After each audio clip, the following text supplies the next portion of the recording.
தனது சொந்த வீட்டில் இருந்த சனியினுடைய அமைப்புக்கும் இப்போ வரக்கூடிய ராகு கேது அப்படின்னு சொல்லக்கூடிய ராகுவினுடைய அமைப்புக்கும் என்ன சார் வித்தியாசம்? 4ஆம் இடத்துல இருந்த ராகு என்ன செஞ்சிருப்பார்? இப்போ 4ஆம் இடத்துக்கு போகக்கூடிய சனி என்ன செய்வார்? 3ஆம் இடத்திற்கு வரக்கூடிய ராகு என்ன செய்வார்?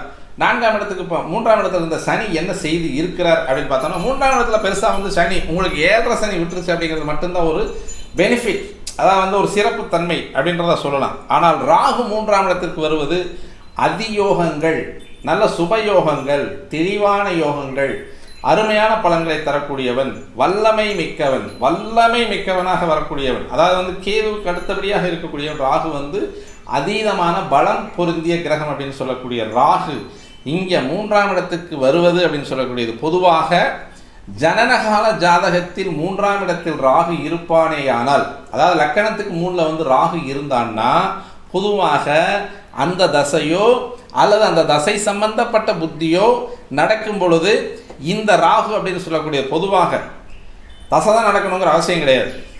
3ல் ராகு இருந்தால், லக்கணத்துக்கு 3ல் ராகு இருக்கும் பொழுது எந்த தோஷமாக இருந்தாலும், அந்த ஜாதகத்தில் எந்த விதமான தோஷமாக இருந்தாலும், 7ல் சனி இருக்குது சார், 7ல் சுக்கிரன் இருக்கான் சார், 5ல் குரு இருக்குது சார், 9ல் சூரியன் இருக்கான் சார், 3ல் செவ்வாய் இருக்கான் சார், இது மாதிரி காரக கிரகங்கள் காரக பாவத்தில் உட்காந்துருந்தாலும், அதே மாதிரி 7ஆம் இடத்தை கெடுகிரக நோக்கங்கள், அதாவது பார்வைகள் இருந்தாலுமே அந்த 7ஆம் இடத்தில் இருக்கக்கூடிய அமைப்பு அப்படின்றது தாமதமான திருமணம், தாமதமான வருவாய், நமக்கு அந்த சமுதாயத்தின் மூலமாக வரக்கூடிய நல்ல பலன்கள், இது எல்லாமே தடுக்கக்கூடிய அமைப்பில் இருந்தாலும் அந்த ஜாதகம், லக்கணத்துக்கு 3ஆம் இடத்துல ராகு இருந்தால் வாழ்நாள் முழுவதும் அந்த ஜாதகருக்கு நல்ல பலன்களை, அதாவது வேற எந்த விதத்தில் வரக்கூடிய கிரக தோஷங்களையும் நிவர்த்தி செய்ய வல்லமை கொண்டவன் இந்த ராகு.